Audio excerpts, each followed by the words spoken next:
খাল কেটে কুমিরান্ডার মতো আত্মঘাতী সিদ্ধান্ত গ্রহণ করার অধিকার ইউনূস সরকারকে প্রদান করি না।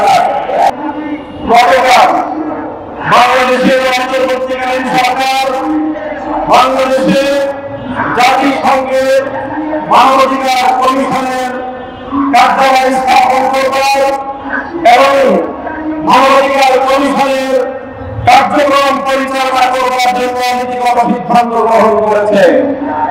আজ হেফাজতে ইসলামের পক্ষ থেকে, বাংলাদেশের তাওহীদ জনতার পক্ষ থেকে অন্তর্বর্তীকালীন সরকারের সিদ্ধান্তকে আমরা প্রত্যাখ্যান করছি, প্রত্যাখ্যান করেছে। ধর্মীয় ইতিহাস এবং ঐতিহ্য রক্ষার স্বার্থে জাতিসংঘের মানবাধিকার কমিশনের কার্যক্রমকে বাংলাদেশে পরিচালনা করার সিদ্ধান্তকে সিদ্ধান্ত ঘোষণা করছে। আমরা খাল কেটে কুমিরান্ডার মতো আত্মঘাতী সিদ্ধান্ত গ্রহণ করার অধিকার ইউনূস সরকারকে প্রদান করি না। ডক্টর ইউনূস সরকারের নেতৃত্বাধীন অন্তর্বর্তীকালীন সরকারকে আমরা বলি, আমরা এখনো পর্যন্ত আপনাদেরকে সহযোগিতা করে আসছি। দেশের ফ্যাসিবাদ বিরোধী যে সংগ্রাম, সেই সংগ্রামে হাজার লাখো মানুষের আত্মত্যাগ এবং ভক্তের তৈরি বক্তব্য বলেছেন শহীদের ভক্তের সঙ্গে সরকারি করার জন্য নয়। বাংলাদেশের মানুষ রক্ত দিয়ে জীবন দিয়ে যখন ফ্যাসিবাদ করছিল, তখন আমরা জাতিসংঘে অপরাধের শান্তি রক্ষার কমিশনের পক্ষ থেকে, তাদের মানবাধিকার কমিশনের পক্ষ থেকে বাংলাদেশের মানুষের পক্ষে প্রকৃত করে সহযোগিতা আমরা পাইনি।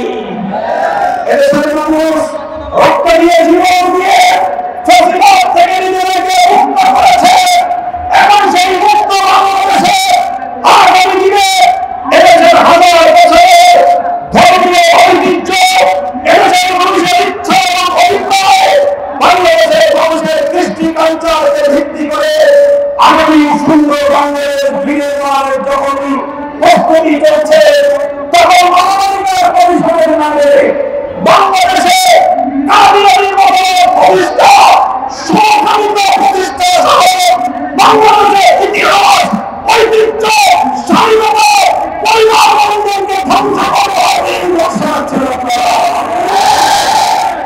ডক্টর ইউনূস সাহেব সম্পর্কে আমরা জানি, পশ্চিমা বিশ্বের সঙ্গে আমরা খুব ভালো সম্পর্ক। আপনি এনজিও ভাঙবের একটা সরকার করেছেন, আমাদের অনেক কনসার্ন ছিল, আমাদের অনেক উৎকণ্ঠা ছিল এবং আছে, সেই বিষয়ে আমরা কথা বলছি না। আপনি আপনার ক্যাবিনেটে কুখ্যাত শামীম মুর্শেদের মতো সমকামিতার পথকারীদেরকে আপনি স্থান দিয়েছেন। আমরা সেটাও বলে বলায় প্রতিবাদ করেন নাই। এই কুখ্যাত শামীম মুর্শেদ সে এই প্রদত্ত শহীদের রক্তের উপর বসে এদেশের আলেম সমাজকে পদার্থ করে মাতৃভাষা শিক্ষার বিরুদ্ধে বিষয় করে স্তম্ভিত হয়ে যাওয়ার মতো আরো বিচার হলো। সে ঘুরিয়ে পেঁচিয়ে প্রকাশ করে বিশ্ব মুহাম্মদুর রাসূলুল্লাহর চরিত্রের আঘাত করার চেষ্টা করেছে। কুখ্যাত শামীম মুর্শেদ এদেশের সভাপতিতে এজেন্ট হিসেবে সরকারে বসে অন্তর্বর্তীকালীন সরকারকে বাংলাদেশ এবং বাংলাদেশের মানুষের ধর্মীয় অনুমতির বিরুদ্ধে পরিচালিত করবার ফায়দা চালাচ্ছে।